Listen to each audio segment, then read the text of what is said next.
Hi everyone, मेरा नाम प्रतीक जगाती और आज के इस वीडियो में हम डिस्कस करेंगे आरटीपी मई 2021 में जो सबसे पहला क्वेश्चन है डेट इज इंड एस 101 का एक बड़ा क्वेश्चन है। एंड प्रोबेबली ये 10 to 12 मार्क्स का एग्जाम में क्वेश्चन आ सकता है। मुझे थोड़ा सा फीलिंग आ रहा था कि ये क्वेश्चन क्या पता एग्जाम में आ जाए, तो मैंने सोचा क्यों ना फटाफट से 10 to 15 मिनट्स के अंदर फटाफट से आपको ये क्वेश्चन में कवर करा दूँ, ताकि बाई चांस अगर क्वेश्चन आ जाए तो आप इसे सिक्योर कर लो। तो चलिए ना स्टार्ट करते हैं आरटीपी मई 2021 का। एंड ये आपके एनालिसिस ऑफ फाइनेंशियल स्टेटमेंट या फिर आप इंड एस 101 इन दोनों को रिलेट करके आपको समझना है। यहाँ पर बेसिकली सिंपल सा बात है, यहाँ पर जो हम ट्रांजिशन डेट पे जो ओपनिंग इंडेक्स बैलेंस शीट बनाते हैं एज पर इंडेक्स 101, तो वहां पर हम जो अलग अलग आइटम्स का जो ट्रीटमेंट करते हैं उसके बारे में हम समझेंगे। सिंपल सा क्वेश्चन है, टेंशन की कोई बात नहीं, आराम से 15 मिनट्स में ये पूरा कवर हो जाएगा हमारा। तो चलिए हम क्वेश्चन डिस्कस करते हैं।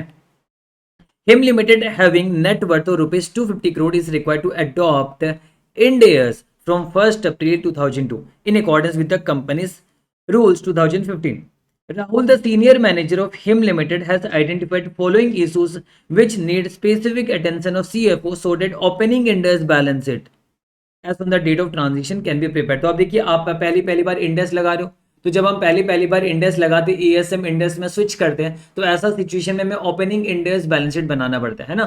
तो हमारा ट्रांजिशन डेट पे ओपनिंग इंडेक्स बैलेंस शीट बनता है। एंड वो ओपनिंग इंडेक्स बैलेंस शीट में सबसे पहले मैं आपको बता दूं, आपको सबसे पहले इंडेक्स ये कहते हैं कि रेट्रोस्पेक्टिवली सबका इंडेक्स लगाइए। मान लीजिए आपने 10 ईयर्स पहले एक प्रॉपर्टी प्लांट एंड इक्विपमेंट खरीदा था और उस पर आप लगातार ईएस लगाते आ रहे हो, तो आपको क्या करना चाहिए? अगर आप इंडेक्स अडॉप्ट करोगे तो आपको 10 ईयर्स बैक जाके वहां से रेट्रोस्पेक्टिवली आप क्या करोगे? रेट्रोस्पेक्टिवली आप इंडेक्स लगा के एडजस्टमेंट करोगे। सारे आइटम्स में आप ये कर सकते हो, तो ये तो हर जगह है ही आपके पास। आप चाहो तो पूरा रेट्रोस्पेक्टिवली सारे आइटम्स को एडजस्टमेंट आप कर लो। एक आध कुछ है तो अलग बात है, पर आप सारे को एडजस्टमेंट आप कर सकते हो, लेकिन वो बहुत ज्यादा टाइम कंज्यूमिंग होता है, पॉसिबल नहीं होता, बहुत सारे सिचुएशन में इम्प्रैक्टिकेबल हो जाता है। तो इंडेक्स 101 हमें गाइड करता है कि हम अलग और भी हमारे पास ऑल्टरनेटिव है जहां पर हमें रेट्रोस्पेक्टिवली एडजस्टमेंट करने की जरूरत नहीं है। ऑलरेडी इंडेक्स 101 का मैंने 2 वीडियो यूट्यूब में अपलोड किया हुआ है, एक और अभी रिसेंटली भी इंडेक्स 101 से क्वेश्चन का वीडियो भी अपलोड किया था। तो उम्मीद है आप वो सारा चीज देख लोगे तो आपका 100% क्लियर होगा, पर फिर भी अगर आप नहीं देखोगे तो भी आपको समझ में आएगा, इतना मैं कह सकता हूं। तो चलिए अभी अब हम यहाँ पर देखेंगे कि टोटल 6 इशूज यहाँ पर, इशू नंबर 1 से इशू नंबर 6 तक आपको टोटल 6 इशूज दिया हुआ है। Management wants to know the impact of Ind AS in the financial statements of company for its general understanding. Prepare Ind AS impact analysis report आपको बनाना for him limited for presentation to the management when you are required to discuss the corresponding differences between either I GAAP and Ind AS against each identified issue for preparation of transition date balance sheet also pass a journal entry. चलिए हम journal entry भी पास कर देंगे, कोई problem वाली बात नहीं है। तो अभी हम 1 by 1 करके एक एक करके हम इशूज डिस्कस करेंगे। तो सबसे पहला इशू जो है इशू 1 में डिस्कस करूंगा, और इशू 1 के साथ पता है मैं क्या करूंगा? मैं इशू 5 एक साथ डिस्कस करूंगा, क्योंकि दोनों का ट्रीटमेंट लगभग सेम ही होता है ना। चलिए देख लेते हैं इशू 1 में क्या बोल रहे हैं यहाँ पर। As part of property plant and equipment, यानी प्रॉपर्टी प्लांट एंड इक्विपमेंट की बात कर रहे हैं, company has elected to measure land at its fair value. यानी कंपनी ने क्या इलेक्ट किया है कि वो फेयर वैल्यू में मेजरमेंट करना चाहता है, and wants to use this fair value as deemed cost on the date of transition. यानी ट्रांजिशन डेट में मैं आपको बता दूं, अगर आपका प्रॉपर्टी प्लांट एंड इक्विपमेंट आपने पहले एएस लगाते हुए आप आ रहे हो, तो ट्रांजिशन डेट पे हम एक ताजा fresh opening index balance sheet बनाते हैं, जो कि इंड एस के हिसाब से पूरा बैलेंस शीट बनता है। फिर आगे आपका जो भी आपका फाइनेंशियल स्टेटमेंट्स प्रिपेयर होगा, उसी इंडेक्स बैलेंस शीट को कंसीडर करते हुए फर्दर हमारा प्रिपेयर होगा फाइनेंशियल स्टेटमेंट्स। तो ये जो ओपनिंग इंडेक्स बैलेंस शीट है, यहाँ पर हमें क्या करना होगा? यहाँ पर हमें सारे आइटम्स को हमें इंक्लूड करना पड़ेगा इंडेक्स के हिसाब से। तो मान लीजिए मेरा पुराना प्रॉपर्टी प्लांट एंड इक्विपमेंट जो है ऑलरेडी कैरिंग अमाउंट जो कि एएस के हिसाब से पूरा पुल किया हुआ है, अब उस प्रॉपर्टी प्लांट एंड इक्विपमेंट को मैं इंडेक्स बैलेंस शीट में क्या वैल्यू पे दिखाऊं? तो देखिए इंडेक्स 101 आपको गाइड करता है कि रेट्रोस्पेक्टिवली करना चाहते हो, एकदम स्टार्टिंग से आप इंडेक्स लगाते हुए आना चाहते हो, अब वो कर लो, कोई प्रॉब्लम नहीं है। जैसे आप 10 ईयर्स बैक आपने खरीदा था, तो 10 ईयर्स बैक आप जाइए, वहां से एडजस्टमेंट करते रहिए और देखिए आज का क्या वैल्यू, वही आपका इंडेक्स बैलेंस शीट में आ जाएगा। दूसरा उपाय आपके पास ये कि जो आज का कैरिंग अमाउंट है ना आपका, जो आपके एएस के हिसाब से जो आपका कैरिंग अमाउंट दिख रहा है, मान लीजिए 50 लाख रुपीस आपका एएस के हिसाब से जो बैलेंस शीट बना हुआ उसमें आपका 50 लाख रुपीस दिख रहा है, उसे सीधा आप उठा लो। यानी उसे सीधा हम डीम्ड कॉस्ट मान लेंगे, उसे सीधा हम उठा लेंगे। और या फिर आपके पास ऑप्शन है फेयर वैल्यू, जिस दिन ट्रांजिशन डेट का फेयर वैल्यू को भी आप कंसिडर कर सकते हो। यानी आपके पास बहुत सारे ऑप्शन हैं यहाँ पर। आप ट्रांजिशन डेट का फेयर वैल्यू ले लीजिए, आप ट्रांजिशन डेट का जो प्रीवियस गैप का कैरिंग अमाउंट है वो आप ले लीजिए, और या फिर रेट्रोस्पेक्टिवली आपको करना है तो वो भी आप कर सकते हो। तो यहाँ पर देखिए, यहाँ पर कंपनी ने क्या इलेक्ट किया कि वो फेयर वैल्यू लेगा, वो फेयर वैल्यू मॉडल लगाना चाहता है, वो फेयर वैल्यू लेना चाहता है, वो प्रीवियस गैप कैरिंग अमाउंट भी नहीं लेना चाहता, नहीं वो रेट्रोस्पेक्टिवली एडजस्ट करना चाहता है। तो यहाँ पर आप देखिए, इसका कैरिंग वैल्यू ऑफ लैंड है कितना, 5 लाख रुपीज का इसका कैरिंग वैल्यू ऑफ लैंड है, कैरिंग अमाउंट है, जबकि ये फेयर वैल्यू के हिसाब से अकाउंटिंग करना चाहते हैं। तो फेयर वैल्यू दिया हुआ ट्रांजिशन डेट का 8 लाख रुपीज, तो ये अपने बैलेंस शीट में आप बता सकते हो कितना दिखाएगा, ये बैलेंस शीट में 8 लाख रुपीज ही तो दिखाएगा, लेकिन जबकि इसका पुराना बैलेंस शीट में तो 5 लाख रुपीज है, तो 3 लाख का फर्क आएगा। तो ऑब्वियसली बात है, ये जो 3 लाख का फर्क आया क्योंकि प्रीवियस गैप, जो गैप के हिसाब से जो आपका बैलेंस शीट है, ईएस के हिसाब से जो आपका बैलेंस शीट है, वहां पर तो आपका 5 लाख ही दिख रहा होगा, कैरिंग वैल्यू 5 लाख की दिख रहा होगा बैलेंस शीट में। अब हम उस 5 लाख की जगह, हम ओपनिंग इंडेक्स बैलेंस शीट बनाने की वजह से हम 5 लाख की जगह 8 लाख दिखाएंगे, तो यहाँ पर हमारा 3 लाख का फायदा हो रहा है।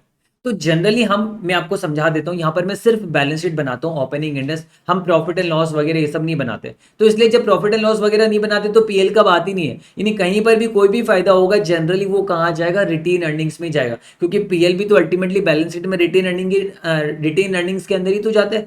जो भी आप साल भर में पैसा कमाओगे, जो पीएल है, अल्टीमेटली वो बैलेंस शीट में रिटेन अर्निंग्स में जाएगा आपका। तो इसलिए आपको ध्यान में रखना है कि कोई भी आपका फायदा या घाटा होगा वो कहाँ जाएगा, रिटेन अर्निंग्स में जाएगा। प्रोवाइडेड अगर आप फेयर वैल्यू में मेजर कर रहे हो, तो हमने जैसे पढ़ा है इंडेक्स 16 में कि हम फेयर वैल्यू में अगर हम मेजर करते हैं तो ऐसा सिचुएशन में हमें क्या करना चाहिए, ओसीआई में दिखाना चाहिए, है ना। तो यहां पर हम क्या करेंगे, पहले वाले पॉइंट में जैसे कि 5 लाख हमारा कैरिंग अमाउंट था, फेयर वैल्यू अडॉप्ट करने की वजह से हम 8 लाख दिखाएंगे, तो 3 लाख रुपीज का जो फायदा है इसे हम रिवॉल्यूशन रिजर्व मानेंगे और इसे हम ओसीआई में दिखाएंगे। तो अल्टीमेटली हमारा फायदा क्या हुआ है, 3 लाख रुपीज का फायदा हुआ है। तो 3 लाख से क्या हम प्रॉपर्टी प्लांट एंड इक्विपमेंट को बढ़ा रहे हैं, यस 3 लाख से हम प्रॉपर्टी प्लांट एंड इक्विपमेंट को बढ़ा रहे हैं, 5 लाख से 8 लाख पे जा रहे हैं। तो 3 लाख से जबकि हम प्रॉपर्टी प्लांट एंड इक्विपमेंट को बढ़ा रहे, इसलिए हमारा 3 लाख का property plant and equipment debit हो जाएगा, और साथ ही साथ हम क्या करेंगे, रिवॉल्यूशन रिजर्व यानी ओसीआई को क्रेडिट कर देंगे यहाँ पर।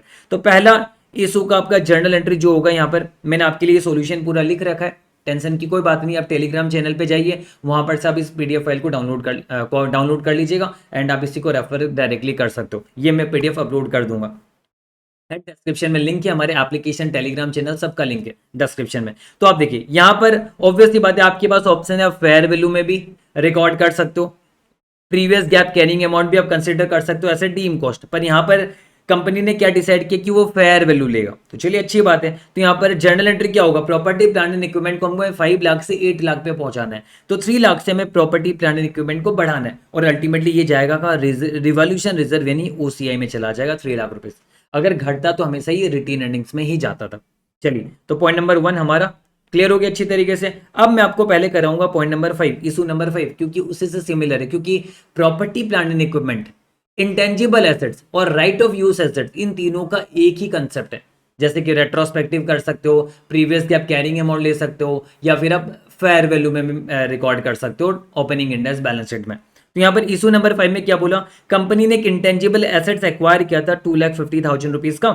Company assumes to have indefinite life of these assets. The fair value of the intangible assets as on the date of transition is rupees 3 lakh. तो देखिए ना, कॉस्ट है 2,50,000, इनडेफिनेट लाइफ है तो मान लीजिए डेप्रिसिएशन ही हुआ होगा, तो 2,50,000 इसका मान लेते कैरिंग अमाउंट आज के डेट का, और आज के डेट का फेयर वैल्यू कितना, 3 लाख। और अगर आप मान लीजिए फेयर वैल्यू लगाना चाहते हो मॉडल, है ना, फेयर वैल्यू मॉडल अगर आप यहाँ पर लगाना चाहते हो, तो यहाँ पर आपके पास अलग अलग ऑप्शन है। तो फेयर वैल्यू अगर आप लगाना चाहते हो मेथड, तो यहाँ पर फेयर वैल्यू मेथड के हिसाब से आपको क्या करना चाहिए, इंटेंजिबल एसेट्स को 50,000 से बढ़ाओगे और रिवॉल्यूशन रिजर्व को 50,000 से बढ़ाओगे, ये हमें पता है। पर हम चाहते तो प्रीवियस गैप कैरिंग अमाउंट भी ले सकते, है ना। हम देखते क्या बोला, however the company wants to carry the intangible assets at rupees 2,50,000 only।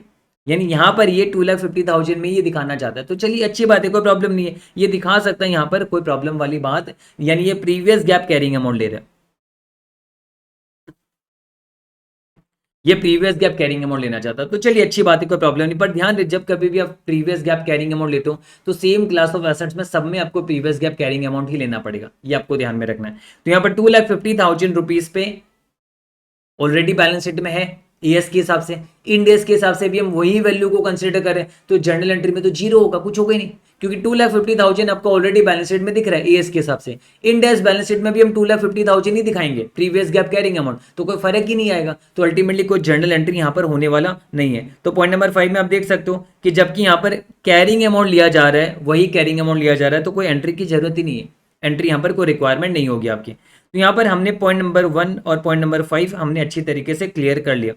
अब हम बात करेंगे पता कौन सा, पॉइंट नंबर 2 की बात करेंगे और पॉइंट नंबर 3 की बात करेंगे। ये दोनों फाइनेंशियल एसेट से रिलेटेड है।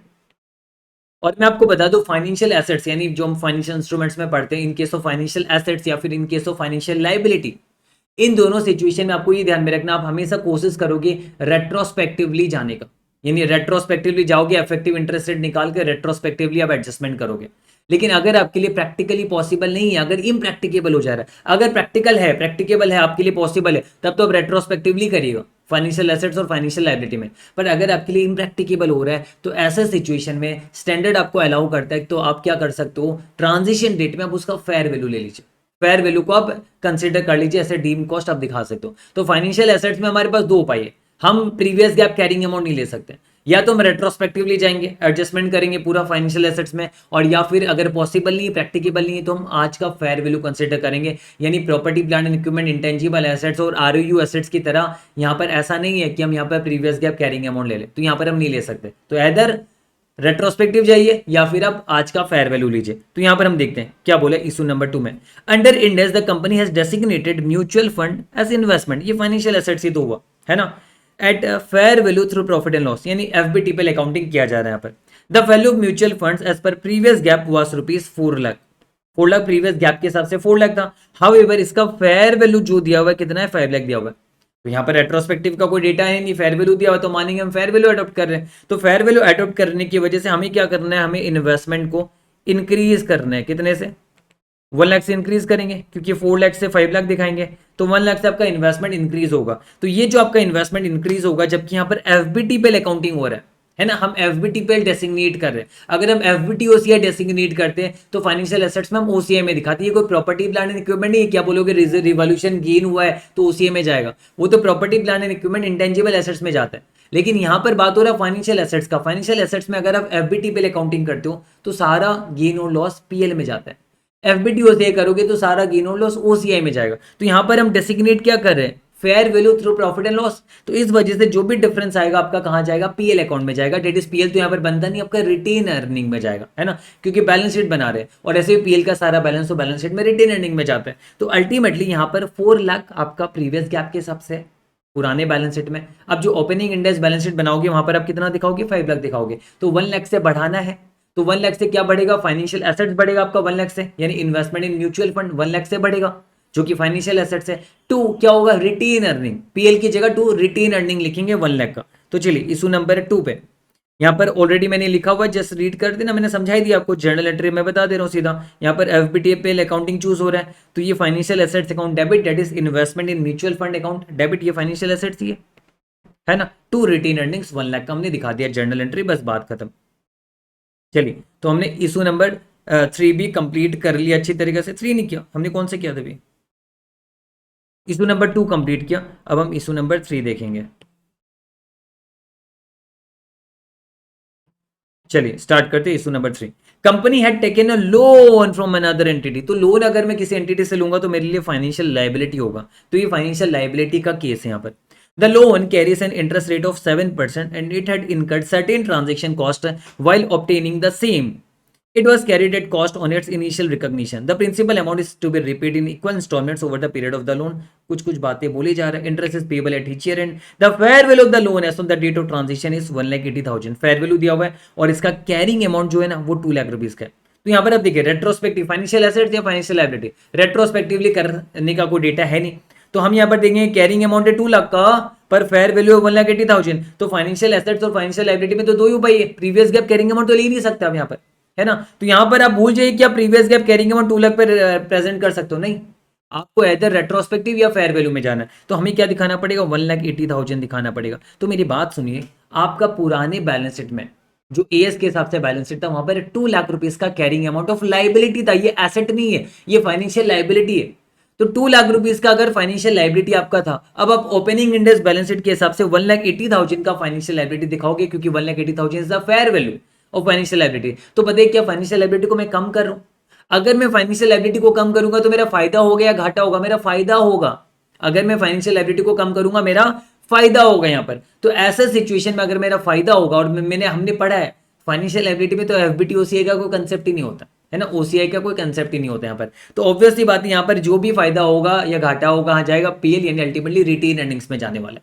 तो यहाँ पर आप मेरी बात समझिए, यहाँ पर हमारा लाइबिलिटी कम होगा तो डेट मीन्स फाइनेंशियल लाइबिलिटी कम होने का मतलब फाइनेंशियल लाइबिलिटी डेबिट होना, और फायदा हो रहा है हमारा तो रिटेन अर्निंग्स क्रेडिट होना, है ना। तो यहाँ पर अल्टीमेटली हम क्या कहेंगे, पॉइंट नंबर 3 में हमारा financial liability debt is borrowing हमारा 20,000 से डेबिट होगा, क्योंकि 2 लाख पे पहले रिकॉर्ड था, 1,80,000 पे होगा, 20,000 का फायदा हुआ, एंड ये रिटेन अर्निंग्स में 20,000 चला जाएगा, क्योंकि book value of financial liability 2 lakh का और fair value of financial liability 1,80,000 का, तो 20,000 का फायदा हुआ जो कि आपका लाइबिलिटी को कम करेगा, डेबिट करेगा, और रिटेन अर्निंग्स को क्रेडिट कर देगा। चलिए समझ में आया यहाँ पर, यानी लाइबिलिटी कम होगा और रिटेन अर्निंग्स बढ़ जाएगा बैलेंस शीट में।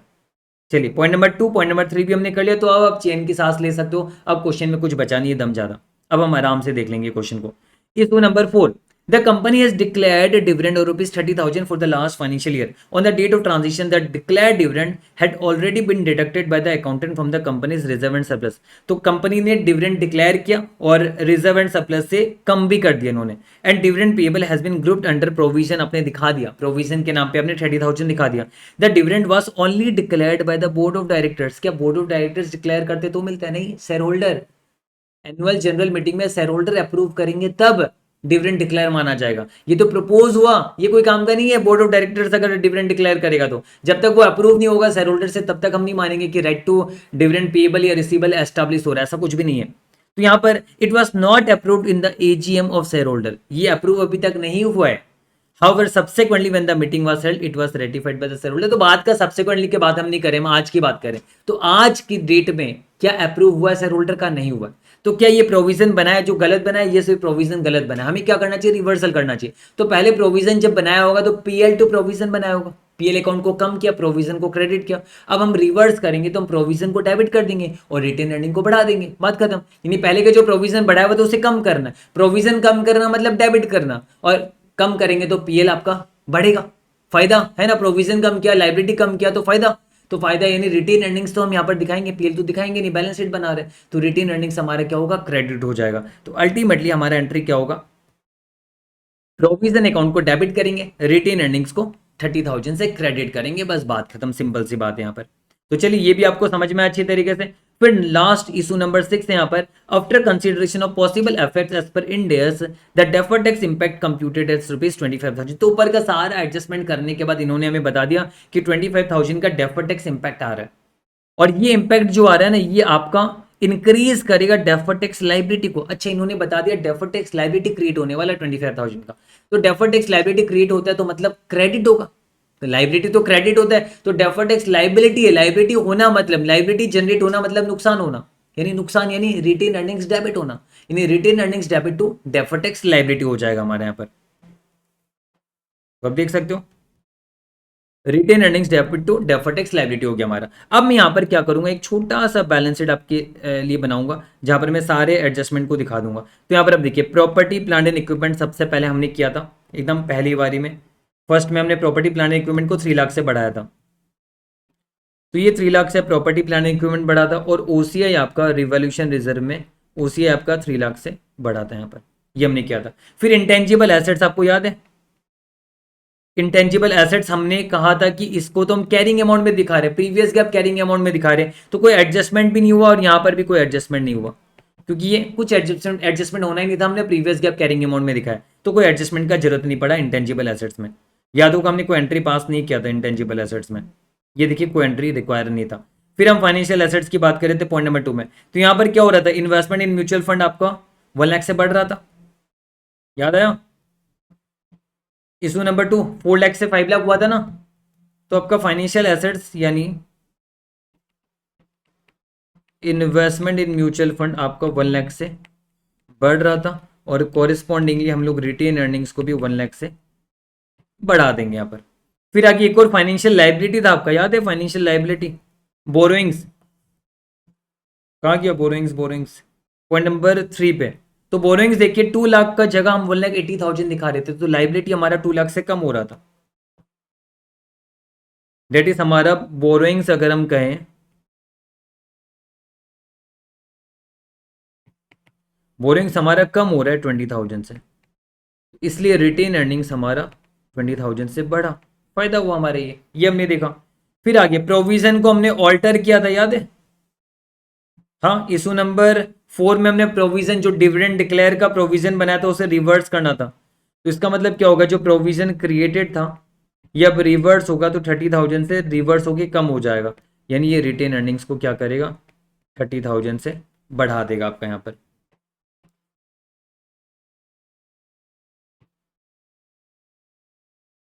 अब लास्ट क्या बचा आपका, डीटीएल। तो अगर हम डीटीएल क्रिएट करेंगे, डेफर्ड टैक्स लायबिलिटी, हमें 25,000 क्रिएट करना था और ये हमारे रिटेन अर्निंग्स को कम करेगा, 25,000 से रिटेन अर्निंग्स को हमारा कम कर देगा ये। तो ये हमने एडजस्टमेंट किया। तो अब यहाँ पर देख सकते हैं, इधर अगर हम देखें तो इधर हमारा फिगर आ रहा है 4 लाख का, और इधर हमारा ओसीआई जो है वो 3 लाख का ही एक सिर्फ, और रिटेन अर्निंग्स का बैलेंस देखिए तो 1,20,000, 1,50,000, 1,25,000 आपका बैलेंस आ रहा है यहाँ पर। और आपके लाइबिलिटी वगैरह में चलो 20,000, 30,000 नेगेटिव ही इंडिविजुअल फिगर हो गए। तो यहाँ पर हम देखते हैं 3 लाख, 4,25,000 एंड 4,50,000 हो जाएगा, -50,000, ये भी 4 लाख आ रहा है आपका यहाँ पर।